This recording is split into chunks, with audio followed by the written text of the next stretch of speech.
For 3 years, Alex had watched his wife, Isabella, transfer $5,000 every month to her cousin in need. The transaction was a fixed point in their financial calendar, as predictable as the mortgage payment or the utility bills. He never questioned it.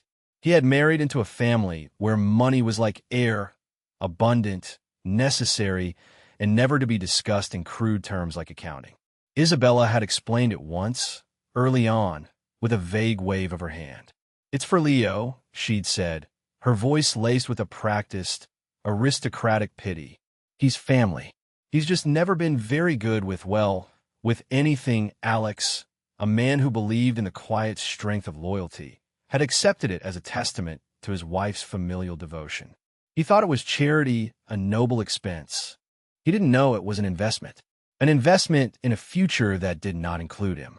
Within 6 months, that quiet loyalty would be tested, and the foundation of his carefully constructed life would be systematically dismantled, not by a wrecking ball, but by the calm, devastating weight of the truth. We've all had that feeling, haven't we? That little string you pull that you just know will unravel everything.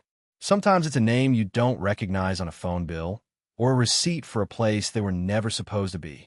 For Alex, it was an automated bank notification that, for 3 years, had represented his wife's kindness. Let us know in the comments where you're watching from as we see just how far this thread goes. And if you enjoy stories where the patient finally get their justice, be sure to like and subscribe, because this is a journey you won't want to miss. The first tremor of discord had occurred not in their sterile, art-filled apartment, but at her father's house.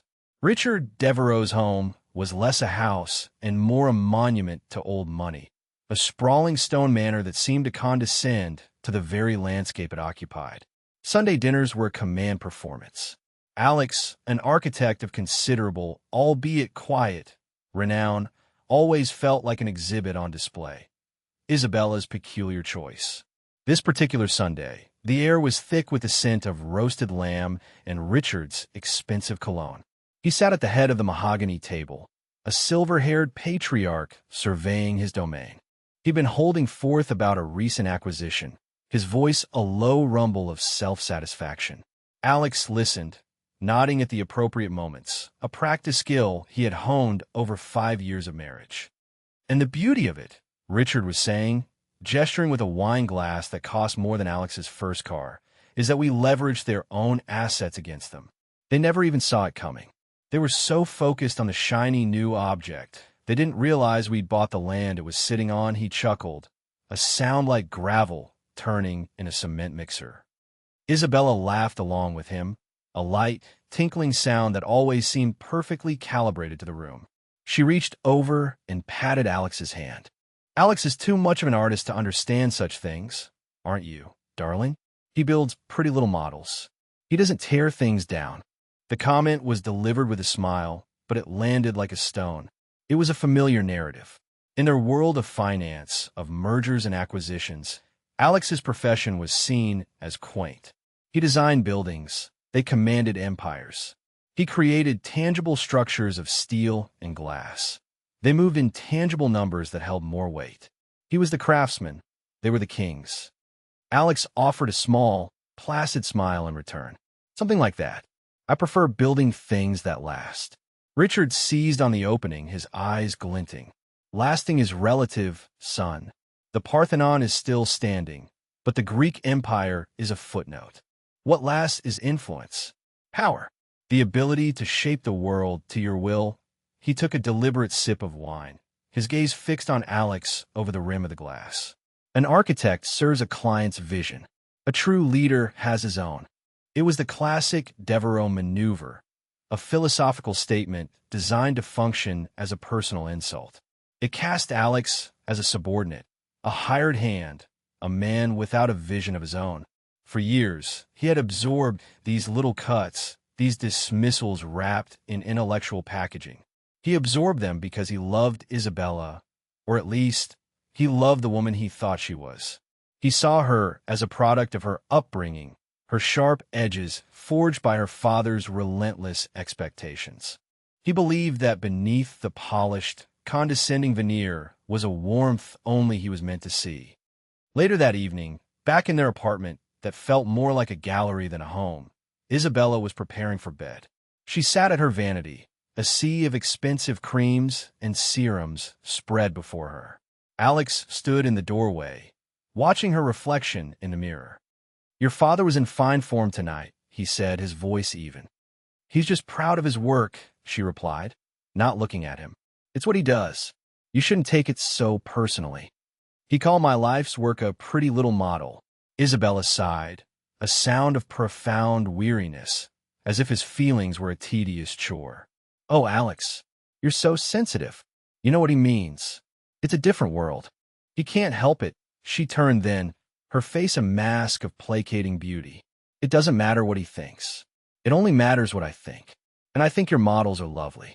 Lovely. The same word she used for throw pillows and floral arrangements. He felt a familiar, dull ache of being fundamentally misunderstood. He walked over to his side of the bed and picked up a book, the pages a welcome refuge. As he sat down, his phone buzzed on the nightstand. It was the first of the month, a notification from their joint account. Payment of $5,00000 to L. Vance has been processed. Leo Vance, her cousin, the man who was not good with anything. Alex looked at Isabella, who was now meticulously applying a serum to her face, her expression one of intense concentration. She was investing in her skin, preserving her beauty. And every month, she invested in her family, preserving her connection to a man in need. It was, Alex thought with a tired sense of resignation, just another part of the life he had accepted. A life of quiet compromises, of being the stable, understanding husband to a woman who danced in a world he was not truly a part of. He closed his eyes, the insult from dinner and the notification on his phone merging into a single, dissonant chord. He didn't know, then, that the two things were intrinsically connected, that the very condescension he endured was the fuel for the secret transaction he so patiently ignored. The weeks following that dinner settled into a familiar rhythm, a quiet hum of domesticity layered over a bass note of unspoken tension. Alex poured himself into his work, finding solace in the clean lines and logical progressions of his designs. His firm, a boutique operation he'd founded a decade ago, was in the final stages of a major urban renewal project. It was a complex, multi-billion-dollar undertaking that he managed with a calm, understated authority that his partners valued and his clients trusted. At home, however, he was not the visionary leader of a global architectural powerhouse. He was just Alex, Isabella's quiet, artsy husband. He never corrected their misconception. He had always found their ignorance of his true success a strange, almost amusing, form of privacy. The next humiliation was subtler, but in many ways more cutting. Isabella was hosting a cocktail party for her circle of friends, a glossy, homogeneous group of people who worked in finance, law, and what they vaguely called consulting. They moved through the minimalist apartment like a school of sharks, their conversation a rapid-fire exchange of stock tips, vacation spots, and gossip. Alex played the part of the gracious host, ensuring glasses were full and conversations were flowing. He was standing near the floor-to-ceiling windows, talking to a friend of Isabella's named Marcus, when Richard arrived, making his grand entrance. "Alex," Richard boomed, clapping him on the shoulder with a force that was meant to feel both friendly and dominant. "Good to see you. Keeping the bar stocked, I trust." "Of course, Richard. Can I get you a scotch?"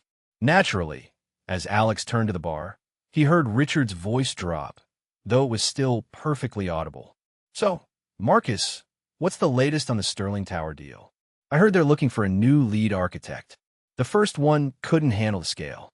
Marcus, a man whose ambition was poorly disguised by a veneer of charm, replied, "It's a monster project.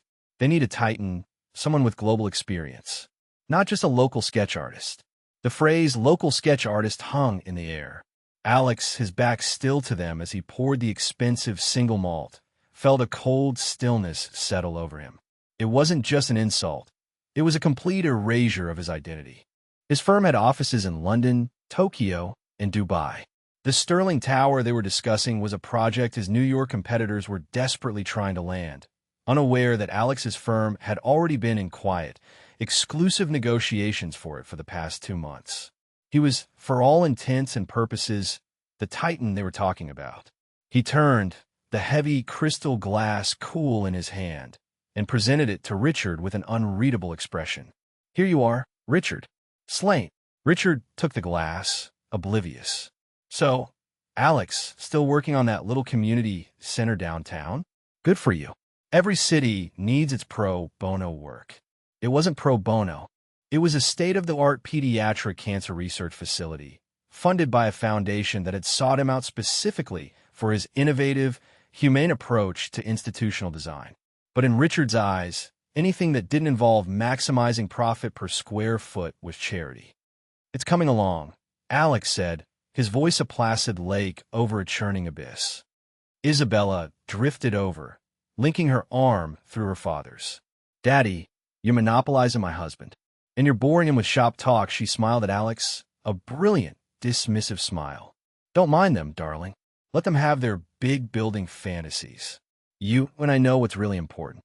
She led her father away, leaving Alex standing alone.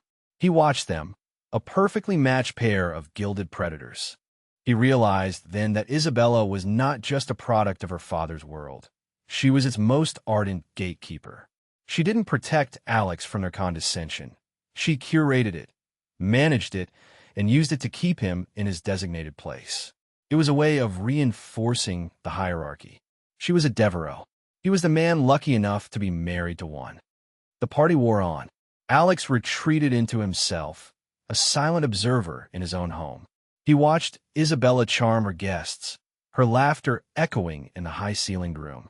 He saw the way she touched Marcus's arm, the easy intimacy of their shared world. He felt a profound sense of alienation, a feeling that he was a foreigner in his own life. Later that night, long after the last guest had departed and the caterers had cleared away the evidence, Alex stood in his study. The room was his sanctuary, lined with books on architectural theory and filled with the gentle light of a drafting lamp. On a large central table sat a detailed scale model. It was the pediatric research facility. He gently ran his fingers over the miniature glass atrium, a feature designed to flood the interior with natural light, a space of hope. Richard would see it as a waste of billable space. Isabella would call it lovely. He sat down at his desk and opened his laptop. He wasn't sure what he was looking for. It was a vague, unformed impulse. He navigated to their bank's website, the screen glowing in the dark room. He scrolled through the transaction history, past the charges for the party's champagne and catering, past the credit card payments for Isabella's latest shopping spree. And there it was, a recurring payment scheduled for the first of every month. Payment of $5,000,000 to L. Vance. 36 payments in total, $180,000. A staggering sum to be given away so casually. He clicked on the payee details. The name, Leo Vance, was linked to a bank account in a small city a few hours away. There was no other information. For a moment, Alex considered hiring a private investigator. It would be simple, efficient, but it felt like a violation, a step he wasn't ready to take. It felt like admitting his marriage was a contract in need of auditing. He leaned back, the leather of his chair creaking in the silence. He thought of the condescension, the casual dismissals, the constant, subtle reinforcement of his perceived inferiority. And he thought of the $180,000 flowing silently out of their account to a man who was not good with anything. A deep, cold certainty began to form in his gut. These things were not separate. They were pieces of the same puzzle, and he was missing the most important one. He closed the laptop. For now, he would continue to watch, to listen, and to wait. Patience, he knew, was a form of power, and he had an abundance of it. The catalyst arrived not with a bang, but with the soft rustle of cheap paper. It was a Tuesday morning, gray and drizzling, the kind of day that muted the city's sharp edges. Alex worked from home on Tuesdays, a routine that allowed him to focus on conceptual design without the interruptions of his bustling office. Isabella had already left for one of her charity board meetings, leaving behind the lingering scent of her perfume and a perfectly clean kitchen. Alex retrieved the mail from the lobby, shuffling through the usual assortment of catalogs, bills, and glossy magazines. Tucked between a circular for a new restaurant and an alumni magazine from his university was a thin, flimsy envelope. It was addressed to Isabella, but the apartment number was smudged, written as 7A instead of 7G. It was a common mistake, one that usually sent their mail to the retired English professor down the hall. This time, it seemed, the professor's mail had come to them. The return address was from a commercial printing shop in a town called Northwood, the same small city where the bank transfers to L. Vance were sent. Ordinarily, Alex would have simply set it aside for Isabella to open. His respect for her privacy, even in the face of his growing unease, was ingrained. But something about the cheapness of the envelope, combined with the familiar location, held him in place. It felt clandestine. He held it up to the light. He could make out the faint outline of a folded brochure or flyer inside. He placed the rest of the mail on the granite countertop and stared at the single, misplaced envelope. This was the string. The one he knew, with a chilling certainty, would unravel everything. His heart began to beat a slow, heavy rhythm against his ribs. For a full minute, he stood motionless, wrestling with a lifetime of ingrained integrity against a rising tide of suspicion. The condescension from Richard, the dismissive smiles from Isabella, the $180,000 bleeding from their accounts, it all coalesced into a single, urgent need to know. With a steady hand that betrayed the turmoil inside him, he carefully steamed the envelope open over the kettle, the vapor clinging to his skin. The glue softened, and the flap lifted with a delicate whisper. Inside was not a personal letter, but a trifold brochure printed on glossy cardstock. The front panel was a picture of a sleek, modern building rendered in a slick, computer-generated style. The architecture was derivative, a clumsy imitation of a style he recognized. His own. Bold letters across the top read, "Vance Innovations, the future of living." Alex unfolded it. His blood ran cold. The brochure was a prospectus for a new startup specializing in luxury modular home design. It was full of buzzwords like synergy, disruptor, and paradigm shift. The text was ambitious, promising to revolutionize the housing market. And on the back panel, under the heading "Our Team," were two photographs. The first was of a man in his late 30s with overly styled hair and a smile that didn't reach his eyes. The caption read, "Julian Vance, founder and CEO, not Leo." Julian. Alex felt a jolt, a sudden, sickening flash of recognition. He'd seen that face before, in a dusty photo album from Isabella's college years. Julian Vance was her ex-boyfriend, the one she dated for 3 years before they met, the one her father had disapproved of for being a penniless dreamer. The second photograph made his breath catch in his throat. It was Isabella. She was listed as Isabella Devereaux, Chief Strategy and Design Officer. Her photo was professional, confident, the same look she had when she was chairing one of her charity galas. The biography beneath was even more damning. It described her extensive background in aesthetic curation and strategic brand management, and noted that she would be transitioning to a full-time role upon the company's official launch in the fall. Alex sank into a kitchen chair, the brochure trembling in his hand. The room seemed to tilt on its axis. It wasn't a cousin. It wasn't charity. It was her ex-boyfriend. And it wasn't a handout. It was seed money. His money. He had been funding his own replacement. He stared at the numbers again in his mind. $5,000 a month for 36 months. $180,000. It was the foundation of this entire venture. Vance Innovations wasn't just a company. It was their escape plan. A future she was building in secret, brick by brick, with his money and her ex-lover. The sheer audacity of it was breathtaking. The condescension, the belittling of his career, it all snapped into sharp, brutal focus. They hadn't just seen him as a local sketch artist. They had seen him as a fool. A walking ATM, funding the life his wife intended to lead after she was done with him. The humiliation was no longer a dull ache. It was a white-hot blade twisting in his gut. But then something shifted. The initial shock and rage receded, replaced by a profound, icy calm. He was an architect. He understood structure. He knew that before you can build something new, you must first understand the precise structural failures of the old. His marriage was not a home. It was a facade, and he had just been handed the blueprints to its demolition. He carefully folded the brochure, slipped it back into the cheap envelope, and sealed it with a tiny, imperceptible drop of glue. He placed it with the rest of Isabella's mail. She would never know he had seen it. He would not confront her. Not yet. A theatrical confrontation was their style, not his. His style was methodical, precise, and absolute. He walked into his study and closed the door. He sat at his desk, the skyline he was helping to reshape visible through his window. For years, he had allowed them to define him, to shrink him down to fit their narrow narrative. He had been patient. He had been understanding. He had been a fool. Now, he would be an architect, and he was about to design their ruin. He picked up his phone, not to call Isabella, but to call his personal lawyer, a man who knew the true scale of his little boutique firm. The first step was not demolition. It was a quiet, thorough, and devastating structural analysis. The weeks that followed were a masterclass in duality. To Isabella and her family, Alex was unchanged.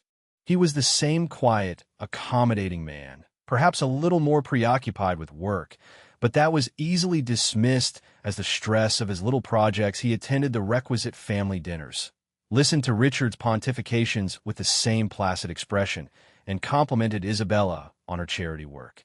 He was a ghost in his own life, his physical presence a placeholder for the man who was now operating in a completely different parallel reality.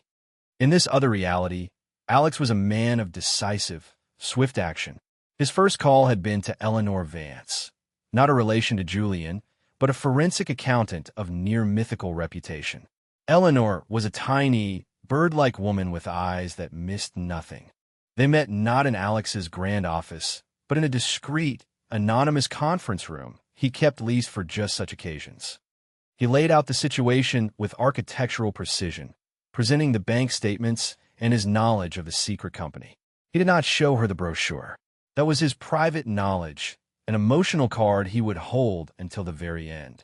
He simply stated the facts, the flow of money, the recipient, and the need to understand the full financial landscape of his marriage. "You've been funding your wife's affair, Mr. Thorne," Eleanor said, her voice dry as dust. It wasn't a question. "I've been funding her exit strategy," Alex corrected, his voice devoid of emotion. "I need to know everything. Shared assets, hidden accounts, liabilities. I need a complete structural survey of our financial life. I suspect the foundation is not what it appears to be." Eleanor gave a thin, appreciative smile. "I like your metaphors, Mr. Thorne. Very clear. I'll begin immediately. Discreetly, of course." His next call was to his personal attorney, Benjamin Carter, a man who had guided Alex's business from a two-man operation into a global entity. Ben was the opposite of Eleanor, large, avuncular, with a warm demeanor that belied a mind of surgical sharpness. So, the Devereux dynasty finally showed its hand. Ben said, leaning back in his chair, the skyline of London visible behind him through a video screen. Alex had built that building. "I can't say I'm surprised, Alex. I'm just sorry." "Don't be sorry, Ben. Be prepared," Alex replied. "I want you to begin drafting the paperwork for a separation. But more than that, I want a full analysis of any and all intersections between my assets and Richard Devereux's business empire." Ben raised an eyebrow. "You think there's an intersection? Richard's world is built on leverage and acquisitions. My world is built on assets and development. Our worlds are bigger than they think. I want to know if he's ever, unknowingly, stepped into my backyard." Alex held a worn leather portfolio in his hands.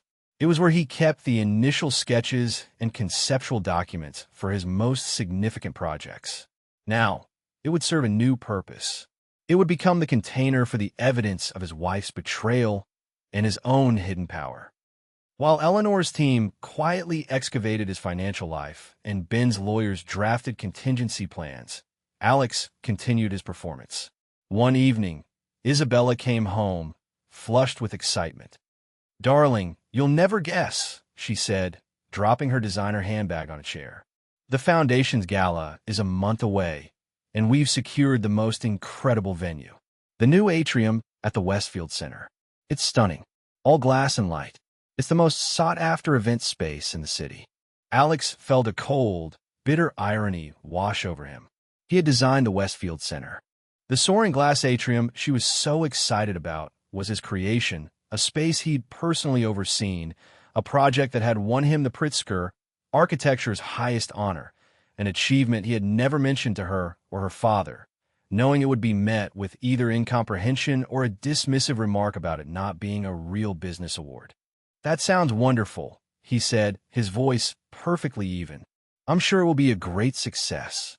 It's going to be the event of the season," she continued, oblivious. "Daddy is bringing some major investors. It's a huge opportunity for him." She paused, a thoughtful look on her face. "You know, you should bring some of your clients. It will be good for you to network with real players." The condescension was so reflexive, so deeply ingrained, that he almost felt a flicker of pity for her. She was so blinded by her own perceived superiority that she was inviting him to network at an event celebrating his own triumph, a triumph she was utterly ignorant of. "Maybe I will," he said softly. He walked into his study and placed the evening's mail on his desk. On top was a thick envelope from Eleanor Vance's office. He waited until he heard the shower running in the master bathroom before he opened it. The report was dozens of pages long, a dense narrative of numbers and accounts. Eleanor had found it all. Not only had the $180,000 been the seed money for Vance Innovations, but Isabella had also taken out a business loan for $250,000, using her shares in her father's company as collateral. Worse, she had forged Alex's signature on the spousal consent form required for the loan.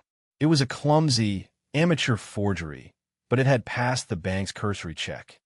But that wasn't the bomb. The real bomb was buried in the appendices, in the section Benjamin Carter had requested. Richard Devereux's company, Devereux Capital, had recently made a major investment in a commercial real estate fund. It was a key part of his expansion strategy, the big deal he was always boasting about. The fund, however, was managed by a subsidiary holding company. And that holding company, through 3 layers of corporate ownership designed for anonymity, was wholly owned by Alex.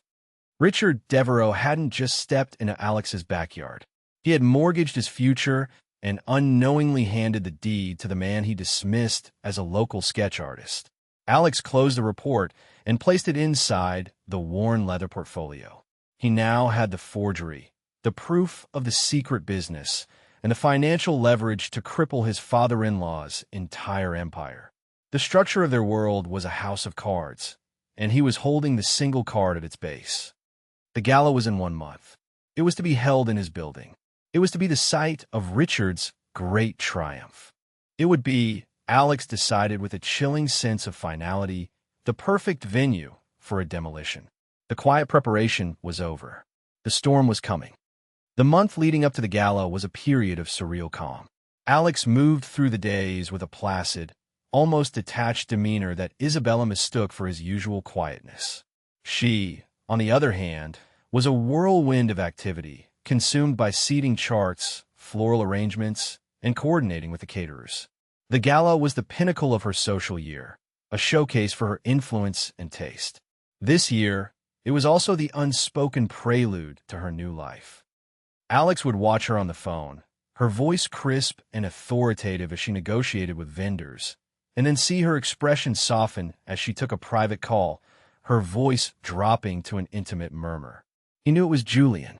He could almost hear the whispered conversations about their future, their plans, their imminent launch. They were like children playing a secret game in plain sight, utterly convinced of their own cleverness. 1 week before the event, Richard invited them to another Sunday dinner. It was a celebratory affair. He announced, just closed the second round of funding for his big real estate venture. "To the future," Richard declared, raising his glass. His eyes, however, were on Alex. "You see, Alex, this is what I was talking about. Not building one thing, but owning a piece of everything. This fund gives us a stake in commercial properties across the entire eastern seaboard. It's about scale. True. Lasting influence. Alex met his gaze across the polished mahogany. It sounds like a very significant move, Richard. Congratulations.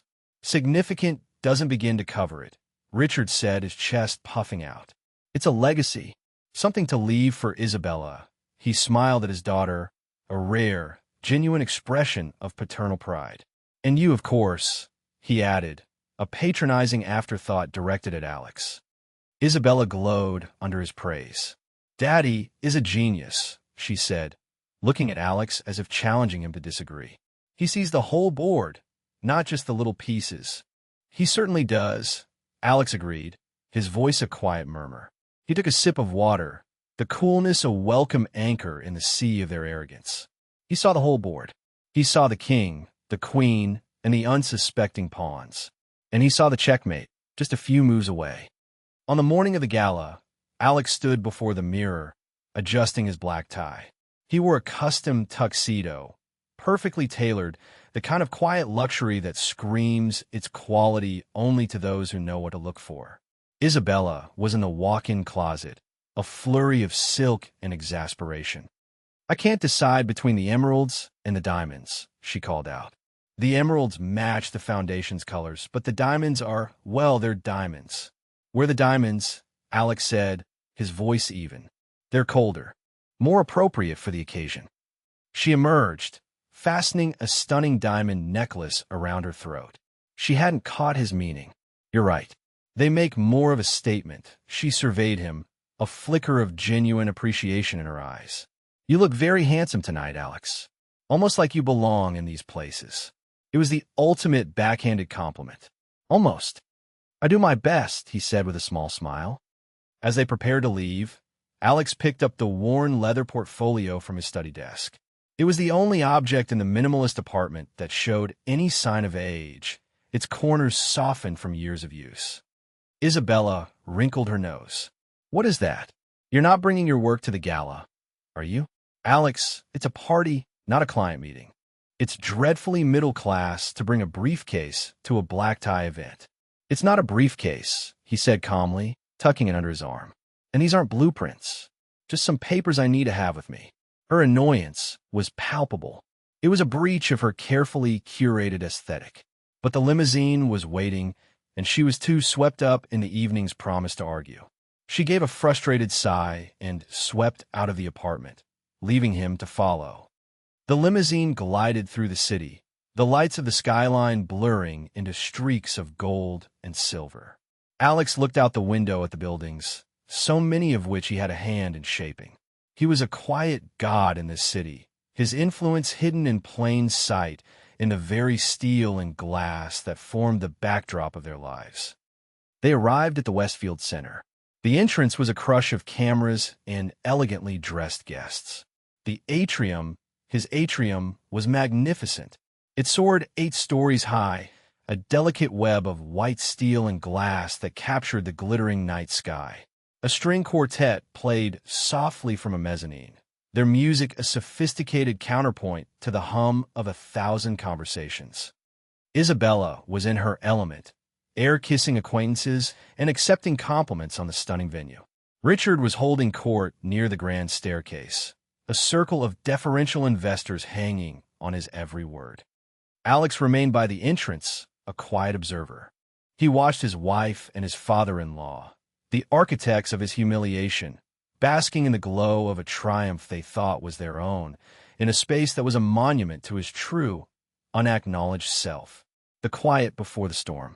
He could feel the pressure in the air, the buildup of unspoken truths. He clutched the leather portfolio. Inside it lay the storm itself, neatly collated and waiting to be unleashed. A young event coordinator approached him. Mr. Thorne? Ms. Albright is here. She said you were expecting her. Yes, Alex said.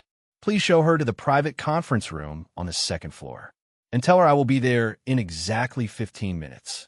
The coordinator nodded and scurried away. Ms. Albright was not an investor. She was not a friend. She was the head of litigation for Benjamin Carter's law firm.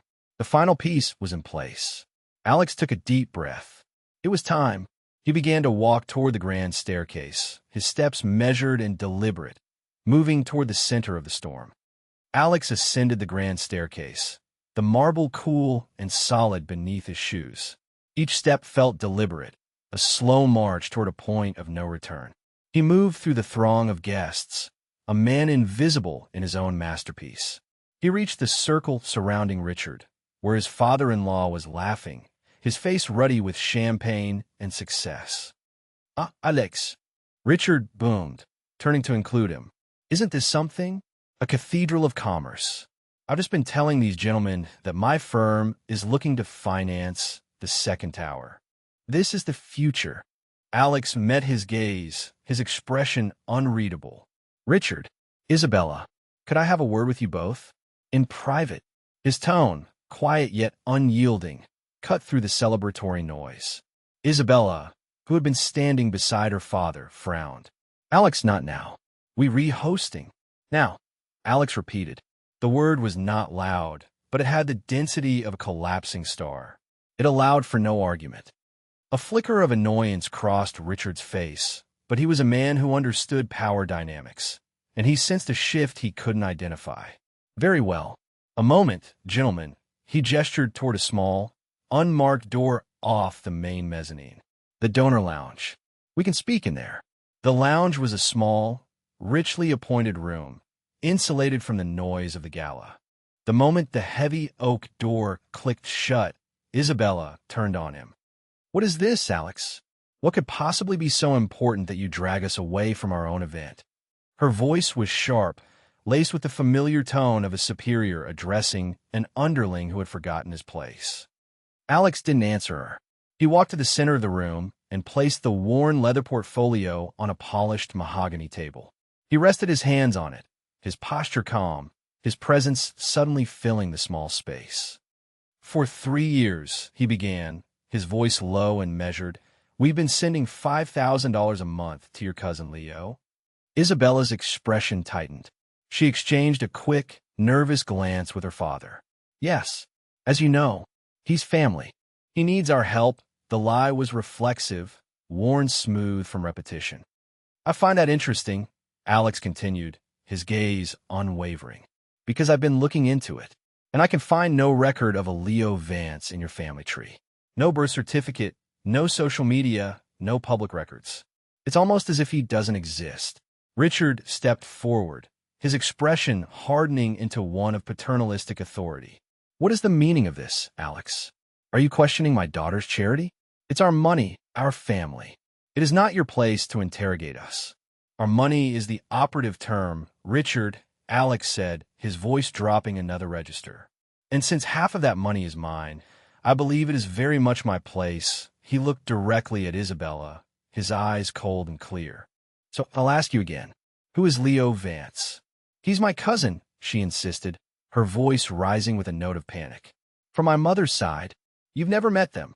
Alex gave a slow, deliberate shake of his head. "A bad lie, Isabella. Clumsy, desperate." He paused, letting the silence stretch, thick and uncomfortable. "His name isn't Leo, is it? It's Julian. Julian Vance." The color drained from Isabella's face. She looked as if he had struck her. Richard's eyes narrowed, a flicker of genuine confusion and alarm in them. He knew that name. "Julian Vance," Alex repeated, the name now a weapon. "Your boyfriend from college. The one you've been secretly funding for 3 years. $180,000 of my money, to be precise. Seed money for his little startup. Vance Innovations." He let the name of the company hang in the air. Isabella's composure finally shattered. She looked at her father, her eyes wide with terror. She was no longer a society queen. She was a child caught in a lie. I don't know what you're talking about," she stammered, the words hollow and unconvincing. "Don't you?" Alex's voice was devoid of heat, which made it all the more terrifying. He opened the portfolio. He did not remove a stack of papers. He removed a single sheet, the brochure. He unfolded it and laid it on the table between them. "Then perhaps you can explain your title. Chief Strategy and Design Officer, a full-time role, transitioning in the fall. Your words, I believe." Richard stared at the brochure, at his daughter's picture next to Julian Vance's. The blood rushed to his face, his expression a storm of fury and disbelief. He turned to Isabella. "What is this? What have you done?" Isabella began to cry, silent tears tracking through her perfect makeup. "I was going to tell you," she whispered, her words directed at Alex. It was an investment, a business opportunity. It was a betrayal," Alex corrected, his voice like ice. "It was a secret life you were building on a foundation of my money and your lies." He began his list of grievances, each one a precisely placed stone on the scales of justice. "Every time you belittled my work, every time your father dismissed me as a sketch artist, you were doing it while cashing my checks to fund your escape plan. You smiled at me, you slept next to me, and you took my money and gave it to another man. Not out of charity, but as a down payment on a future without me." He looked at Richard. "And you fostered it. You cultivated an environment where I was seen as less than, as a temporary fixture whose only value was the comfort he provided your daughter. You taught her that respect is something you are owed by birthright, not something you earn through character. You taught her that men like me are to be used, not valued." He paused, letting his words sink in. The confrontation was not an emotional outburst. It was a surgical procedure. He was excising a tumor from his life. "This," he said, gesturing to the brochure, "is a symptom. The disease is your arrogance. Your belief that you are untouchable, that your status places you above common decency, above the law." "The law," Richard scoffed, a flicker of his old bluster returning. "Don't be ridiculous. This is a private matter, a messy marital dispute. There is no law being broken here." "Isn't there?" Alex asked softly. He reached back into the portfolio and removed a second document. It was a copy of the business loan application. He placed it on top of the brochure. He pointed to a signature at the bottom of one page. "Is that my signature, Isabella? On the spousal consent form for your $250,000 loan." Isabella stared at the paper, her breath hitching. She couldn't speak. "No," Alex answered for her. "It isn't. It's a forgery. A clumsy one at that. In this state, that's a felony. Bank fraud carries a sentence of up to 30 years in prison." The threat, spoken so calmly, landed with the force of physical blow. Richard went pale. The bluster vanished, replaced by a dawning, sickening horror. This was no longer a family drama. This was a crime. The power dynamic in the room had not just shifted, it had inverted with breathtaking speed and finality. The man they had mocked and dismissed now held their future in his hands, neatly contained within a worn leather portfolio. Richard stared at Alex, truly seeing him for the first time. He saw not the quiet, pliable son-in-law, but a man of immense, hidden strength and terrifying resolve. The air in the room grew thin, heavy with the weight of impending revelation. Alex hadn't even gotten to the worst of it. The demolition had just begun. The silence in the donor lounge was absolute, a vacuum where Richard's arrogance and Isabella's composure had once been. The only sound was the faint, muffled melody of the string quartet from the party outside, a surreal soundtrack to the complete implosion of their world. Richard sank into a leather armchair, his face ashen. He looked from his weeping daughter to the calm, implacable man standing before him. "What do you want, Alex?" Richard's voice was a hoarse whisper. The question was a surrender. The negotiation had begun. "Want?" Alex echoed, a flicker of something unreadable in his eyes. "That's the language of transactions, Richard. The language you understand. But this isn't a transaction. This is a reckoning." He looked at Isabella, who was now staring at the floor, her diamond necklace seeming to choke her. "I wanted a wife I could trust. I wanted a family built on mutual respect, not on condescension and secret bank accounts. It's a bit late for that, don't you think?" He let the question hang in the air, unanswered and unanswerable. He then reached into the portfolio for the third and final time. He pulled out not a single sheet, but a thick, bound report. He placed it on the table with a soft, definitive thud. It was Eleanor Vance's financial analysis, complete with the damning appendix on Devereaux Capital. "This, however," Alex said, his voice returning to its calm, surgical tone, is about business. Your kind of business. He turned his attention fully to Richard. You were just telling your investors about your legacy. Your brilliant move into commercial real estate. The fund that gives you a stake in properties across the eastern seaboard. Richard looked at the report, a deep sense of dread coiling in his stomach. What about it? What about it? Alex gave a small, humorless smile. What about it is that I own it. All of it. Richard blinked. You own what? A piece of it? You invested? No. Richard, Alex said, the quiet bomb finally detonating. I don't invest in funds. I create them. The holding company that manages that entire real estate portfolio, the one you've leveraged your company to the hilt to buy into, is a wholly owned subsidiary of my firm.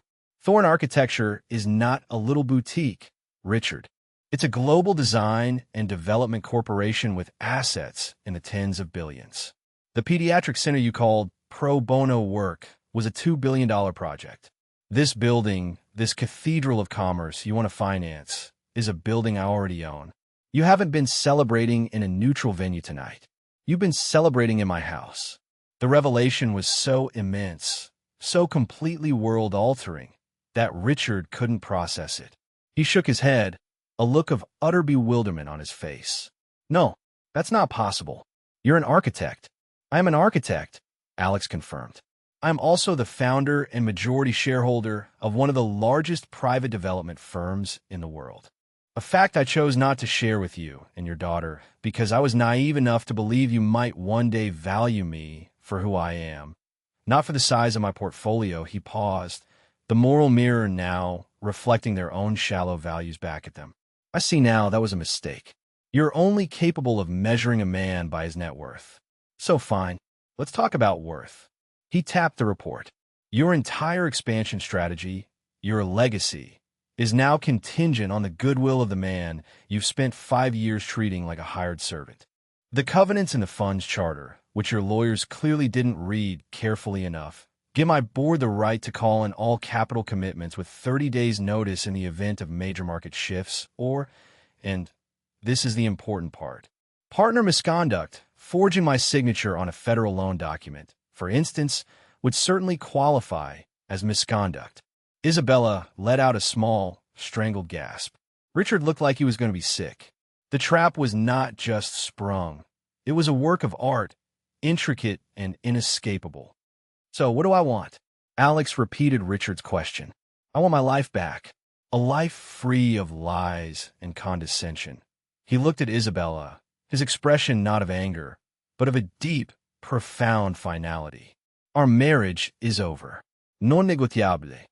He then turned back to Richard. As for you, you will buy back my shares in Devereaux Capital. The shares Isabella so foolishly leveraged. You will buy them at the price I dictate. And then you will pray that I don't decide to make an example of you. You will pray that I am content to simply divest from your world rather than burn it to the ground. At that precise moment, there was a soft knock on the door. Alex didn't flinch. Come in. The door opened, and a woman in a sharp, dark suit entered. She carried a slim, elegant briefcase. It was Ms. Albright. She surveyed the scene. The weeping Isabella, the shattered Richard, the calm Alex, with the neutral gaze of a physician examining a terminal case. Mr. Thorne, she said, her voice crisp. You asked me to be here at 9:15. Thank you for coming, Ms. Albright, Alex said. This is Richard Devereaux and Isabella Devereaux. Ms. Albright is the head of litigation for my legal counsel. The introduction sent another wave of shock through Richard. This wasn't just a personal lawyer. This was a litigator. A warrior. Ms. Albright opened her briefcase and produced a set of documents. Isabella Devereaux, she said, her tone formal. I am serving you with a petition for the dissolution of your marriage. All assets have been frozen pending a settlement. The terms of which you will find are outlined within. She handed a thick envelope to the stunned Isabella. She then turned to Richard. Richard Devereaux, I am serving you with a formal notice of divestment and a summons to negotiate the repurchase of Mr. Thorne's minority stake in your company. We are also providing you with a courtesy copy of evidence pertaining to felony bank fraud committed by your daughter, which we are, for the moment, Holding in abeyance pending your full and immediate cooperation, she handed a second, thicker envelope to Richard. The papers sat in their hands, heavy and real. The power shift was absolute, legally codified, and utterly devastating. The arrogant elites, so confident in their unassailable position just minutes before, were now supplicants, their fate hanging on the mercy of the man they had so profoundly underestimated. The reversal of fortune was complete. The immediate aftermath in the donor lounge was a tableau of ruin. Isabella slid to the floor, the legal documents slipping from her grasp, her sobs now ragged and desperate. She was not crying for the loss of her husband or the love they might have had. She was crying for the loss of her status, her future, her entire identity. It was the wail of a deposed queen. Richard, for his part, was eerily still. He stared at the summons in his hand, as if it were a venomous snake. The intricate web of power and influence he had spent a lifetime weaving had been undone in a matter of minutes by a man he had never even considered a player on the board.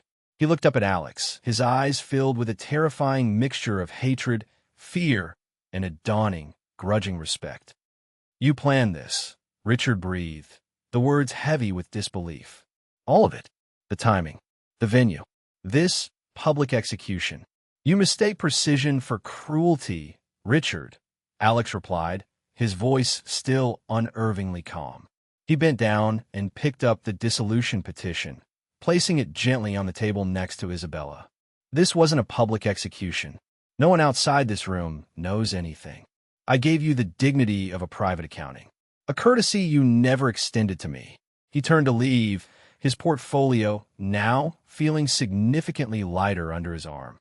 "Wait!" Isabella cried out, scrambling to her feet. She grabbed his arm, her grip surprisingly strong. "Alex, please. We can fix this. I made a mistake. A terrible mistake. I love you." The words, which he had once longed to hear, now sounded hollow, pathetic. They were the last desperate move in a lost game. Alex gently but firmly removed her hand from his arm. He looked at her, his gaze holding not anger, but a vast, empty sadness. "No, Isabella, you don't love me. You never did. You loved the security I provided. You loved the stability that allowed you to dream of another life. What you're feeling now is not love. It's the fear of losing your lifestyle. The two are not the same." He held her gaze for a moment longer. "The mistake was not Julian," he said softly, delivering the final, devastating truth. "The mistake was that you thought I was a fool, that you looked at me every day for 5 years and never once saw the man standing in front of you." With that, he turned and walked out of the room, closing the door softly behind him. He left them there, entombed in the quiet, luxurious room, surrounded by the wreckage of their own making. As he stepped back out onto the mezzanine, the sound of the gala washed over him. The laughter, the music, the clinking of glasses, it all seemed to come from a different universe. No one looked at him.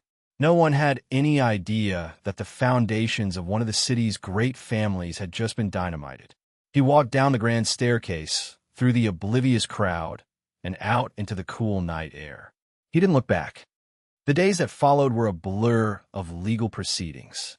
Richard, stripped of his arrogance, was a model of cooperation. His lawyers met with Ms. Albright and her team. There was no negotiation, only capitulation. He agreed to buy back Alex's shares at a price that was punitive but not fatal. Alex had no interest in destroying the company and the livelihoods of its innocent employees. He only wanted to sever the connection, cleanly and completely. Isabella, meanwhile, attempted a different strategy. She called him, texted him, left long, rambling voicemails. They were a mix of tearful apologies, angry accusations, and desperate pleas. She offered to end things with Julian, to cancel the loan, to do anything to go back to the way things were. Alex never answered. He had his lawyers communicate a single, final message. The dissolution of the marriage was non-negotiable. The only point of discussion was the division of assets. And since the vast majority of their wealth was tied up in Alex's premarital holdings and his company, the outcome was a foregone conclusion. Isabella would be left with a generous but finite settlement, enough to live comfortably, but not enough to maintain the lavish lifestyle to which she was accustomed. She would certainly not have enough to fund Vance's innovations. About 2 weeks after the gala, Julian Vance called him. Alex, surprised by the audacity, decided to take the call. Thorne. Julian's voice was tense, arrogant. I don't know what kind of game you're playing, but Isabella is a partner in my company. You can't just cut off her funding. Alex was silent for a moment, listening to the sheer entitlement in the man's voice. Let me be very clear, Mr. Vance, Alex said, his tone glacial. The money you received was not funding, it was my money, which my wife misappropriated and you accepted under false pretenses. The only reason I haven't filed a civil suit to claw back every single dollar is that I have no desire to ever think about you or my ex-wife again. Do you understand? There was a sputtering on the other end of the line. Furthermore, Alex continued, your company was predicated on 2 things: my money and Isabella's access to her father's influence. Both are now gone. Your business is insolvent. It was never real. He hung up before Julian could respond. The final meeting took place in a sterile conference room at Benjamin Carter's law firm. Alex was there. Isabella was there, looking diminished and pale, accompanied by a lawyer who seemed thoroughly demoralized. They were there to sign the final papers. Isabella looked at him across the vast expanse of the polished table. I never meant to hurt you, she said, her voice small. Alex looked at her, and for the first time, he felt a flicker of something akin to pity. She was a woman who had been raised to be an ornament, and when the gilded cage was removed, she had no idea how to fly. I know, he said, and it was the truth. You didn't mean to hurt me. You just never considered me at all. He signed the papers with a steady hand. With a simple stroke of a pen, 5 years of his life were concluded. He stood up, nodded to the lawyers, and walked out of the room without a backward glance.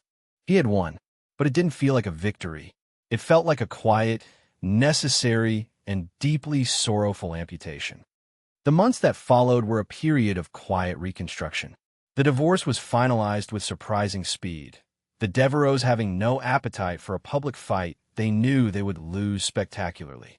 The news of their separation was a brief item in the society pages, attributed to the usual irreconcilable differences. The true story remained locked away in the minds of 3 people and their lawyers. Alex sold the apartment, the gallery of his failed marriage, and moved into a penthouse in a building his firm had recently completed. It was smaller, more personal, with a view that stretched from the harbor to the distant hills. The walls were not filled with art bought for status, but with his own architectural sketches and photographs of wild, empty landscapes. It was a space that reflected him, not a role he was playing. He heard through the grapevine that Devereaux Capital was struggling. Without the expected influx of capital from the real estate fund, and having had to liquidate significant assets to buy out Alex's shares, Richard's empire was diminished. He was still wealthy, still powerful, but the aura of invincibility was gone. He had been humbled, and in his world, humility was a death sentence. As for Isabella, her fall was more precipitous. Vance Innovations collapsed before it ever launched. Julian, it turned out, had no loyalty that wasn't paid for. He vanished, leaving her with nothing but the debt from the now-canceled business loan. Her settlement from the divorce, which would have seemed a fortune to most, was a pittance to a woman who had never had to look at a price tag.